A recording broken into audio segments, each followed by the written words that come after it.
Lucas 4:1 diz: e Jesus, cheio do Espírito Santo, voltou do Jordão e foi levado pelo Espírito ao deserto.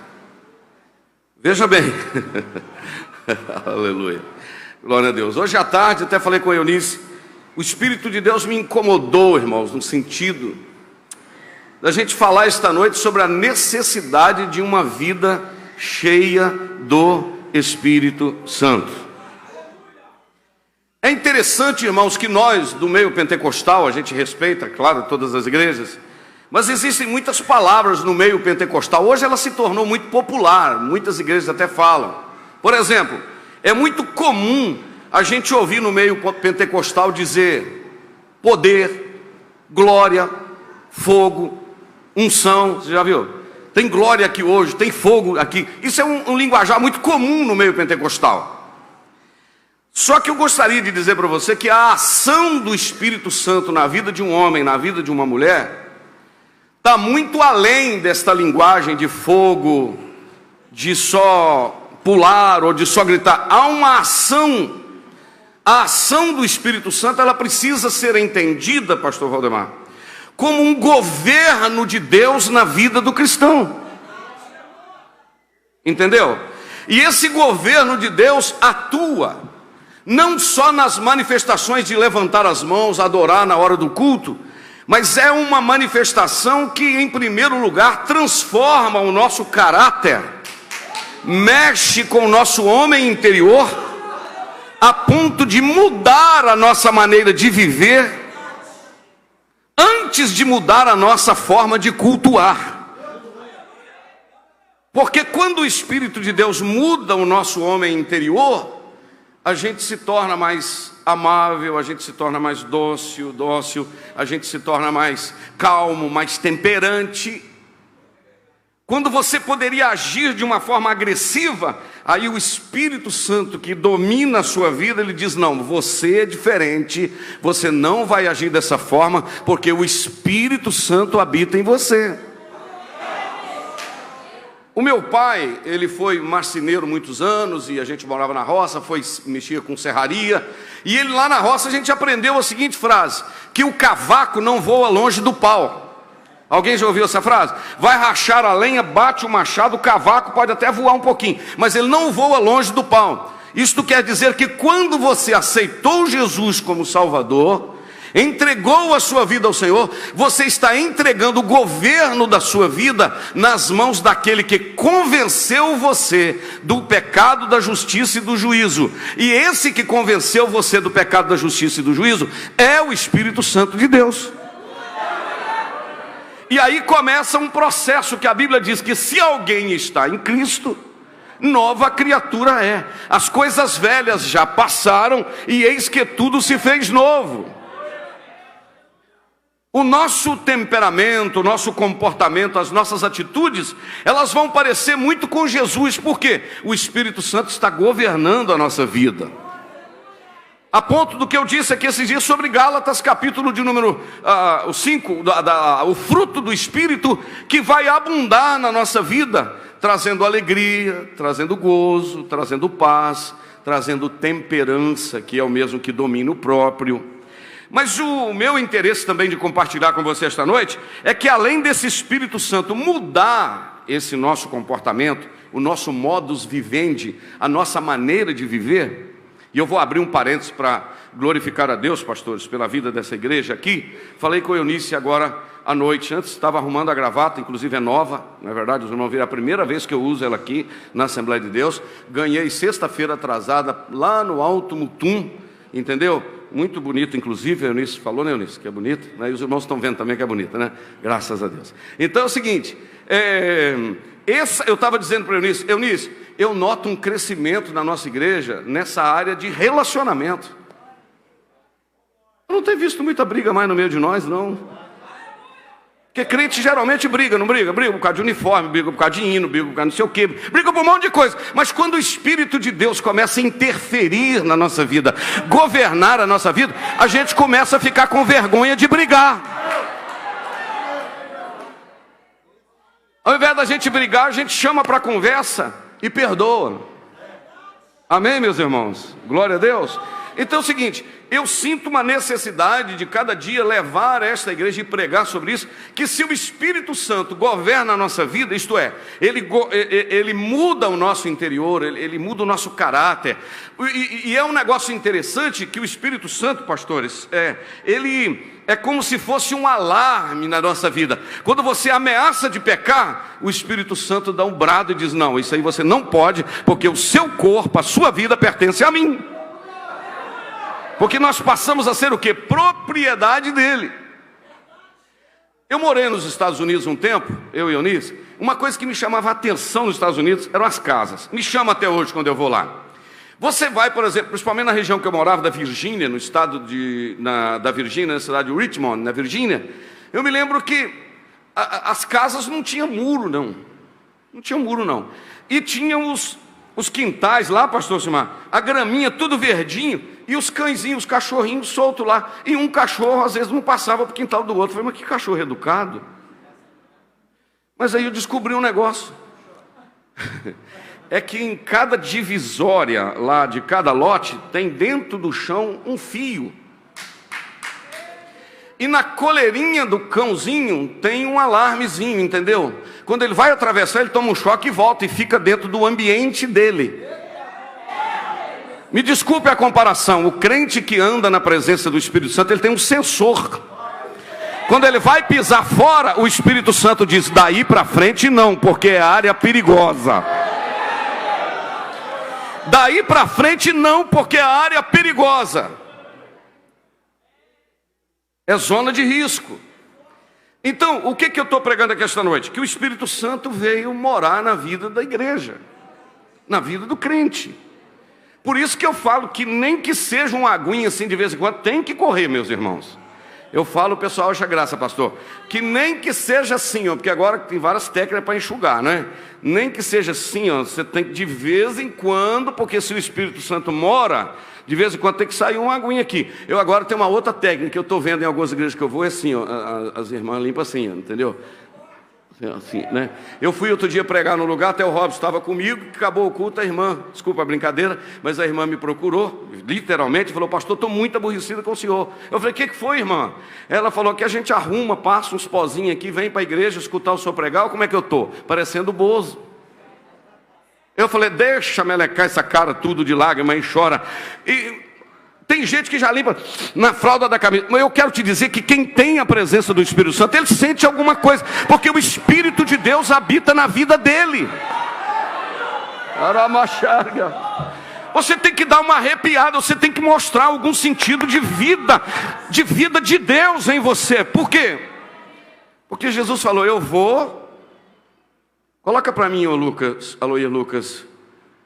João 14, versículo, versículo 18. Eu vou mandar o Consolador, o Espírito da verdade, que o mundo não conhece, nem pode receber. Mas olha o que ele disse. E já eu volto em Lucas 4, para dar prosseguimento aqui na ideia que o pastor estava pregando.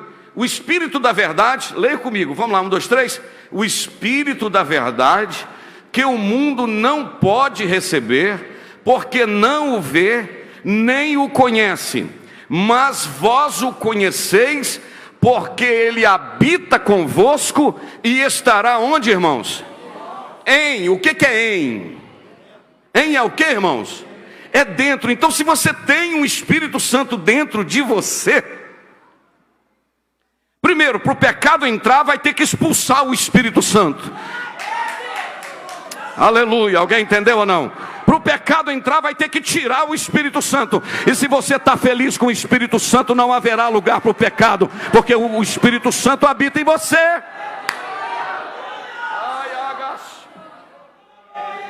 É por isso que Paulo disse aos Coríntios, capítulo 4, ele diz, vocês são morada, vocês são templo, vocês são habitação de Deus. E aí eu estava pensando nisso essa tarde, se ele habita em nós, quer dizer, ele nos protege de pecar, porque nós temos, eu vou dizer uma coisa para os irmãos aqui, o diabo não respeita o carro que você tem, o diabo não respeita o dinheiro que você tem, o diabo não respeita a casa que você tem, a roupa que você tem, pode ser Yves Saint Laurent, pode ser, sei lá, que isso aqui nem marca tem mais, Esse aqui eu ganhei lá nos Estados Unidos, em Nova York, há muito tempo, chama Calvin Klein, uma marca famosa. O diabo não respeita nada disso, pode ser relógio Rolex. O diabo não respeita nada disso. Mas o inimigo respeita. Quando ele chega, e pode ser o crente mais simples que for, cheio do Espírito Santo de Deus, ele diz, aí não. Alguém entendeu aí? Aí não. Oh, glória a Jesus. Aí não, aí tem a presença. Então, se o Espírito Santo habita em mim, eu sou morada, o que vai acontecer? Esse Espírito Santo vai mudar o meu temperamento, mudar o meu caráter, controlar o meu temperamento, mudar o meu caráter, o que eu vou falar, a forma de eu tratar a minha esposa, a forma da minha esposa me tratar, a forma de eu tratar os meus filhos, a forma de eu tratar os meus irmãos, aqueles que fazem parte da minha família, do meu círculo, né, tá certo? Círculo de convivência, a minha maneira de falar, o meu jeito de agir, até o meu jeito de vestir. Amém, meus irmãos? Quando eu vou chegar, por exemplo, no espelho, que a gente chega no espelho, não é verdade? Para dar essa ajeitadinha assim, ó, dar uma arrumadinha assim, não é verdade? Até pente eu carrego. Hoje eu vi a minha prima Elaine, a Meire, falou, ô pastor, ô Jander, eu lembrei do pai que carregava pente. Eu falei, a gente que tem muito cabelo tem que carregar, não é verdade? Então é o seguinte, você chega assim, dá aquela ajeitada assim e tal, aí a irmã também veste a roupa, o irmão tal, chega dentro do espelho, custa perguntar ao Espírito Santo, você está feliz com a forma que eu estou?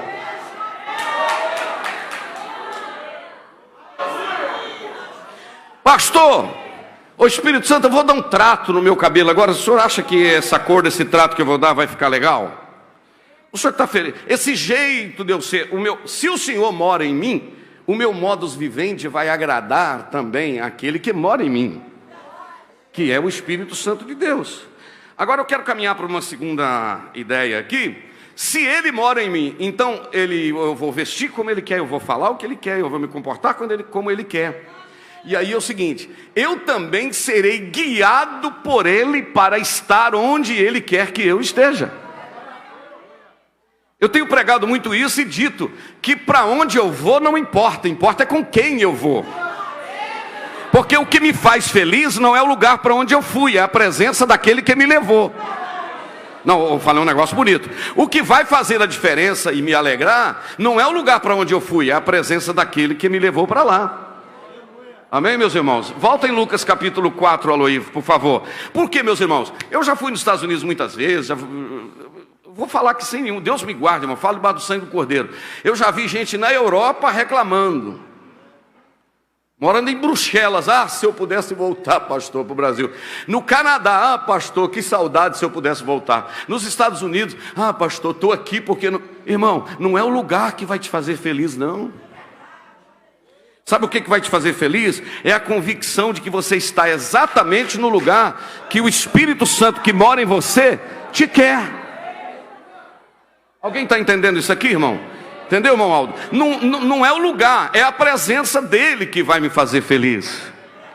Aí eu estou me lembrando de uma história que eu ouvi há poucos dias, achei muito interessante, que tinha um pastor fazendo um trabalho próspero. Marquinhos, tem muita gente por aí? Dá uma olhadinha. Para a gente mandar um abraço para quem está nos acompanhando também, né? Eu li uma história que eu achei interessante. Um pastor Valdemar, pastor Aldo, ele estava muito próspero num lugar que ele estava trabalhando. E de repente, o Espírito Santo, o Senhor falou com ele, olha, você vai deixar tudo e vai trabalhar em tal cidade. Aí ele falou, mas Jesus está tão bom por aqui, está tudo dando tão certinho. Ele falou, eu preciso de você em tal lugar. E quase 800 pessoas nos acompanhando pelo Facebook, amém? Mas Senhor, não, eu quero você. Ele foi, primeiro ano nada, segundo ano nada, terceiro ano o ministério dele não frutificou lá. Ele começou a orar e falou, Senhor, eu não entendi, o Senhor me trouxe para cá, estou vendo o resultado do meu trabalho. E foi chorando, reclamando com Deus, pastor Alcimar, por que o Senhor me trouxe para cá? Depois de insistir, o Senhor respondeu, eu não te trouxe para cá para ver fruto, eu te trouxe para cá para você andar comigo, porque eu quero te treinar em uma área que é só nós dois. Aleluia, aleluia. Porque talvez Deus vai te levar a um lugar, talvez seja o deserto, como o pastor acabou de pregar, que o Espírito Santo está coordenando todas as coisas aqui, para você ser treinado em, sabe em quê? Na solidão, na obscuridade, onde ninguém te vê, onde ninguém te aplaude, onde ninguém preocupa com você, onde gente passa em cima de você, mas o Espírito Santo dizendo: é exatamente aí que eu te quero, porque é o campo de treinamento. Quando chegar a hora de aparecer, eu vou mandar você sair e aparecer, como eu falei com Elias. Porque o Elias foi levado para o Shavat, que é o querite, ou melhor, o querite, que do hebraico é cortar e colocar do tamanho certo. Já viu a massinha que você pega e põe dentro de um... Eu lembro lá do tio Subael, ele tinha lá uma cerâmica, né, Lenildo? O Ascendino da irmã, esqueci como é que ela... trabalhava lá amassando aquele barro, um cavalo rodando, pegava o barro amassado, jogava dentro de uma gradezinha, não sei como é que chama aquela grade, tipo uma escadinha, e metia o barro ali dentro e apertava. Eu lembro como se fosse hoje, ele apertando, e depois que apertou tudo direitinho, ele pegava uma régua e passava em cima assim para tirar, eles falam de rebarba, não sei se existe essa palavra, para tirar a rebarba do barro, tirava assim e jogava fora, e o barro ficava encaixadinho dentro da forminha. É isso que o Espírito Santo quer fazer conosco.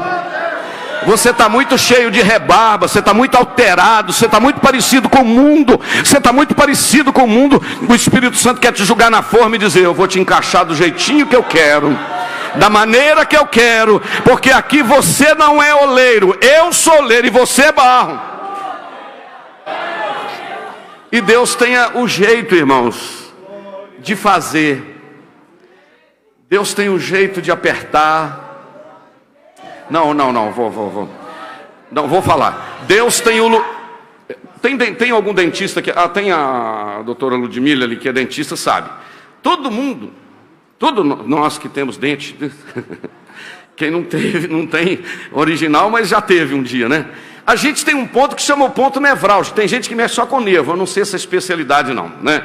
E o camarada tá lá com aquela broquinha, eu acho que a broquinha é tão legal, não é verdade? Aquilo é um negócio fenomenal, né? Você fica no calcanhar e na nuca da cabeça assim, você fica torcido, né? É tão... Quando passa, né, Romildo, chegou até a arrepiar, né? Quando passa num lugar lá que você grita, é porque passou talvez no nervo. Existe um lugar que é o ponto nevrálgico, é onde dói. Tem gente aqui esta noite, irmão, se tomar algum prejuízo financeiro, ele pega e fala: não tem problema nada, eu trabalho de novo, isso aqui não... Problema de dinheiro, não se tocar nele não resolve.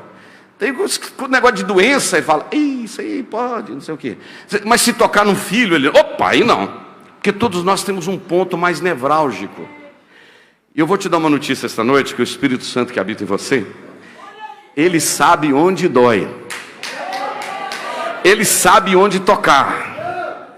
Ele sabe onde vai conseguir te quebrantar.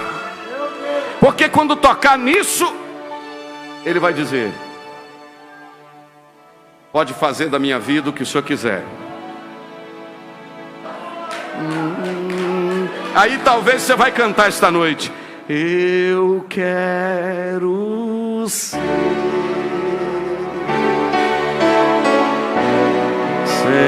Senhor amar.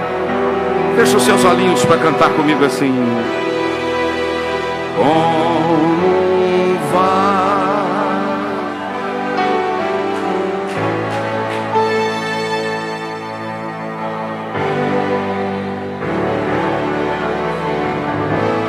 Quebra minha vida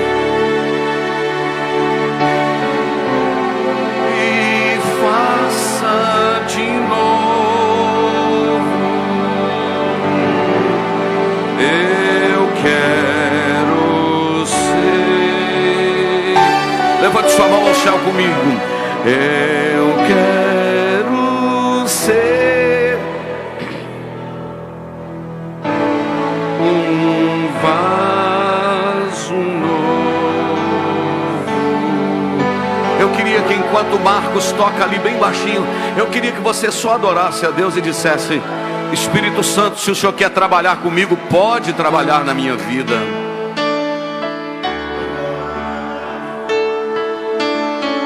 Talvez Ele vai mudar você de cidade.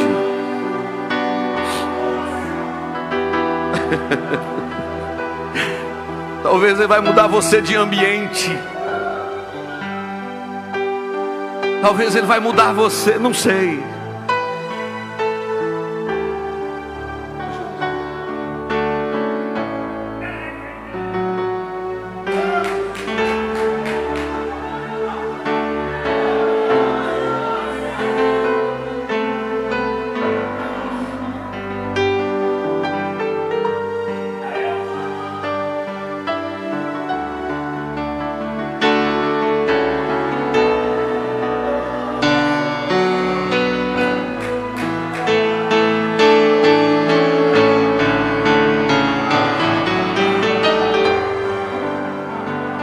Ouça-me. Além dele trabalhar em nós, ele nos moldar como um vaso. Aí é que eu quero voltar em Lucas, porque João foi para o deserto, como o pastor Valdemar pregou. Agora me chama a atenção Lucas 4:1, que Jesus, cheio do Espírito Santo, foi ao deserto. E eu acho interessante, meus irmãos, que o evangelho de Lucas é o evangelho de Jesus cheio do Espírito Santo. No livro de Lucas, é o Espírito Santo que comanda a vida de Jesus. E foi Jesus cheio do Espírito Santo ao deserto. E voltou Jesus do deserto, entrou na cidade e o Espírito Santo o levava. Você já parou para pensar nisso? Se Jesus vivia sobre a égide, Wesley, sobre o cuidado, sobre o governo do Espírito Santo, imagina a necessidade que eu e você, que nós temos de sermos dirigidos pelo Espírito Santo. Agora, nos próximos minutos, que já estamos caminhando para terminar, porque o tempo passa tão rápido, mas eu gostaria de lhe dizer que o desejo do meu coração foi voltar aqui a trazer a memória desta igreja. É que nós precisamos entender que esse Espírito Santo não é um ser qualquer. Vou repetir e eu queria que você falasse um amém. O Espírito Santo não é um ser qualquer. O Espírito Santo é Deus. Vou repetir. O Espírito Santo é Deus. Porque alguém acha que é o Pai maior, o Filho menor e o Espírito Santo menorzinho um pouquinho. Porque as testemunhas de Jeová diz que Ele não é Deus, que Ele é uma força ativa. Mas eu venho aqui te dizer que assim como o Pai é Deus, assim como o Filho é Deus, o Espírito Santo também é Deus. Por quê? Nós não servimos três deuses, nós servimos a um Deus trino, que é a união de três pessoas em uma só divindade. O Pai é eterno, o Filho é eterno, o Espírito é eterno. O Pai é todo-poderoso, o Filho é todo-poderoso, o Espírito é todo-poderoso. O Pai é onisciente, o Filho é onisciente, o Espírito é onisciente. O Pai é onipresente, o Filho é onipresente, o Espírito é onipresente. Nós servimos a um Deus trino. Não são três deuses. É um Deus, a união de três pessoas em uma só divindade. Sem dividir as pessoas, mas sem misturar. Porque o Pai, o Espírito convence o homem do pecado, o Filho perdoa e o Pai recebe o perdoado. Olha que coisa linda. Então, queridos, nas minhas anotações aqui, eu anotei uma coisa que eu acho muito interessante. O Espírito Santo, como Deus, ele possui todos os atributos do Pai e os atributos do Filho. Isso é doutrina, irmãos, é elementar. Isso aqui não é historinha, isso aqui é doutrina elementar. Isso é doutrina que nós estamos fundamentados nela. E eu gostaria de dizer uma coisa que eu sempre falo aqui na nossa igreja: nós precisamos ter muito cuidado com a pessoa do Espírito Santo, porque foi ele que ficou para cuidar da igreja. E se tem alguém que ficou para tomar conta de você, trata com carinho essa pessoa. É por isso que Davi, no auge do seu governo, Davi no auge do seu governo, mas quando ele pecou, ele sentiu que o Espírito Santo estava indo embora. Lembra o que ele falou? Senhor, não me lances fora da tua presença, não retires de mim o teu Espírito Santo. torna a dar-me a alegria da tua salvação. Irmãos, o crente não pode perder a alegria da salvação. O dia que ele perdeu o gozo da salvação, ele perdeu tudo. Porque Davi tinha trono. Quem confirma comigo? Diga amém. Davi tinha trono? Davi tinha dinheiro? À medida que eu for falando, você vai falando só amém. Não é pegadinha não, é só amém mesmo. Davi era poderoso? Davi era rei? Davi tinha trono? Davi tinha anel de rei? Davi tinha coroa de rei? Tinha. Mas o medo dele era perder a presença. Porque ele sabia, não adianta ter trono e não ter presença. Não adianta ter anel e não ter presença. Não adianta ter cajado e não ter presença. Não adianta ter nome de rei e não ter a presença.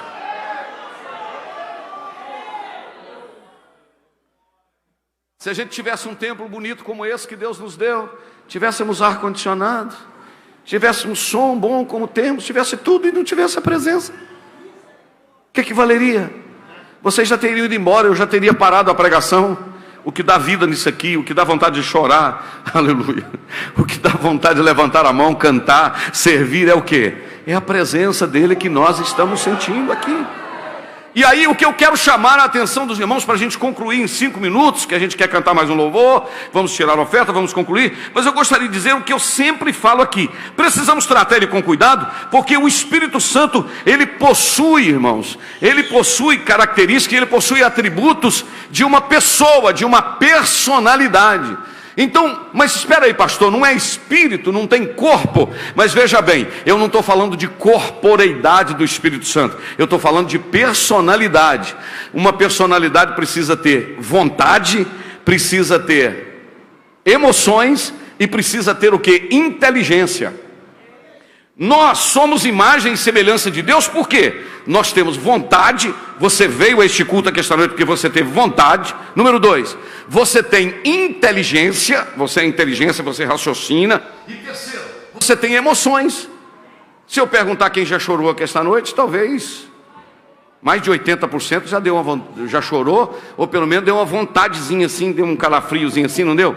Quem já arrepiou aqui esta noite, já sentiu alguma coisa aqui? 98%, tem gente que não sente, mas 90 e tantos por cento já sentiram. Por quê? Nós temos emoções, nós temos inteligência e nós temos vontade. E eu encontro na Bíblia exatamente este Espírito Santo que ficou para cuidar da igreja, tendo vontade, tendo emoções e tendo inteligência. Como assim? Isaías capítulo 40, e eu já vou concluir. Isaías capítulo 40 diz: quem ensinou o Espírito do Senhor? Ou quem pôde ser conselheiro do Senhor? Quem pôde orientar o Espírito Santo de Deus? Ninguém pode orientar Deus, irmãos, porque Ele está infinitamente acima da sabedoria humana. O Espírito Santo é que conhece tudo.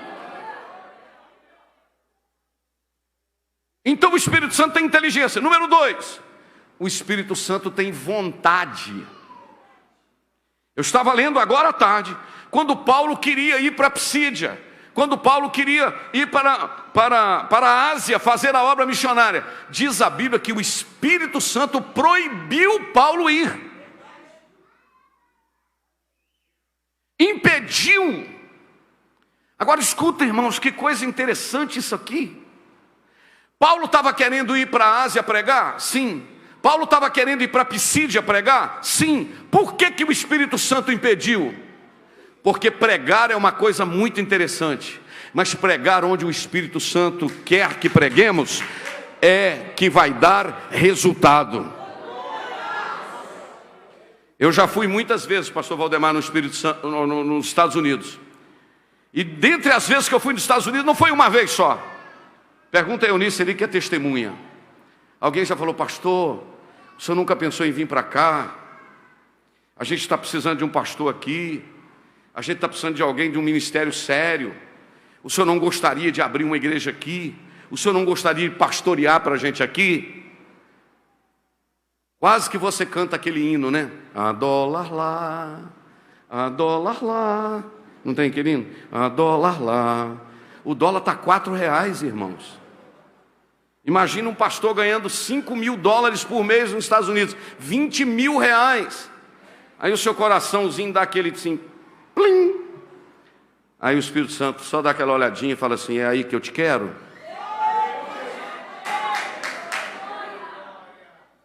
Como bom assembleano, eu só falo assim: agradeça a oportunidade em nome de Jesus. Você sabe por quê? O negócio não é ir, o negócio é ir onde Deus quer. O negócio não é estar onde Deus nos quer.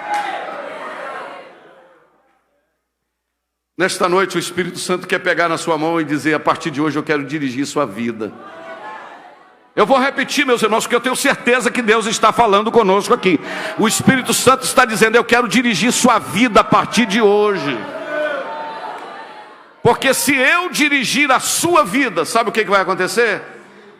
Não tem como dar errado. Porque você não vai onde o seu coração quer te levar, você vai onde o Espírito de Deus quer te levar. E onde Ele quer te levar, Ele é responsável pela sua vida, ou pela minha vida. Termino lhe dizendo que além de ter vontade, além de ter inteligência, o Espírito Santo tem emoções. Como assim?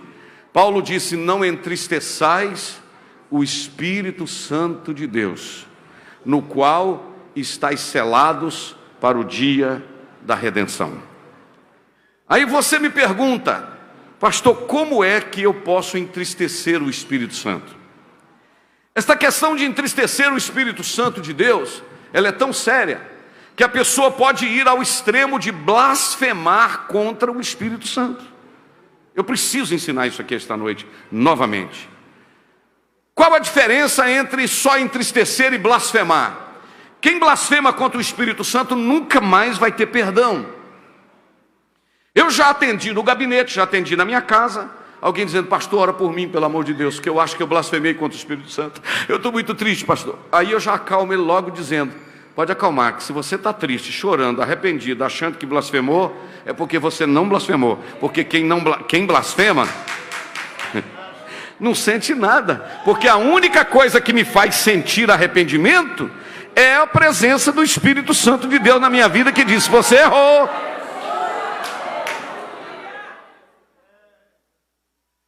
Mas o que pode levar uma pessoa a blasfemar? Eu quero que você preste muita atenção nisso aí. Blasfêmia, falar mal, falar mal. Falar mal do Espírito Santo. Por exemplo, o Espírito Santo está fazendo uma coisa, agindo na vida de uma pessoa, e a pessoa diz: isso aí é o diabo, isso não é Deus. Atribuir a Satanás o que o Espírito de Deus está fazendo. Zombar das coisas sagradas. Mas tem um outro negócio sério que eu preciso falar aqui esta noite. Rejeitar insistentemente e conscientemente a voz do Espírito Santo também pode levar a perder a presença do Espírito Santo. O Espírito Santo fala hoje, fala amanhã, fala semana que vem, fala mês que vem, fala daqui 6 meses, fala através do pregador, fala ao coração, fala ao ouvido, fala através do profeta, fala num sonho, e a pessoa insiste em resistir e resiste, insiste em resistir à voz do Espírito Santo e continua na prática do pecado insistentemente e conscientemente. Chega a um ponto, meus irmãos, que a mente da pessoa fica cauterizada, o Espírito Santo afasta e nunca mais. Você se lembra que alguém contou aqui nesse púlpito que na cidade do Rio de Janeiro ele foi chamado para orar, pastor Jean Max, orar na casa de uma irmã que pedia oração para o seu filho, porque ele estava desviado terrivelmente, sem temor nenhum. E quando ele chegou lá para orar para aquele filho, a mãe disse: está aí, pastor, ore por ele. Eram 2 pastores. O Espírito Santo disse: não ore. Como? Não ore, porque eu já o rejeitei. Sabe o que aquele moço tinha feito? Aquele moço tinha saído um dia no quintal, levantado suas mãos aos céus, zombado de Deus, zombado do Espírito Santo, falado coisas gravíssimas contra a santidade do Espírito Santo. Eu sei que agora não é hora de dar muita glória não, porque cai um temor, né? Mas a gente precisa disso aqui. Não brinque com aquele que cuida de você. Respeite aquele que te conduz à presença do Pai. Ame aquele que pode cuidar de você nos mínimos detalhes. O Espírito da graça, o Espírito de vida, o Espírito consolador, o Espírito que alegra. E por favor, em nome de Jesus, eu não sei como está a sua vida espiritual, eu não sei quanto tempo você está sem a ceia do Senhor, eu não sei quantos anos ou quanto tempo você está fora da presença de Deus. Corra desesperadamente de hoje para amanhã, abrace o Senhor e diga: eu quero de novo a tua presença. Você não veio a este lugar por acaso. Pastor, mas eu tenho uma situação para resolver. Pastor, eu preciso. É hoje a palavra de Deus ao seu coração. O Espírito Santo quer te conduzir à presença do Pai de uma forma tão suave, a ponto de você dizer: não vou rejeitar a voz dele e vou voltar aos pés do Senhor. Eu queria que você ficasse de pé comigo, fechasse os seus olhos. Eu queria fazer uma oração com você.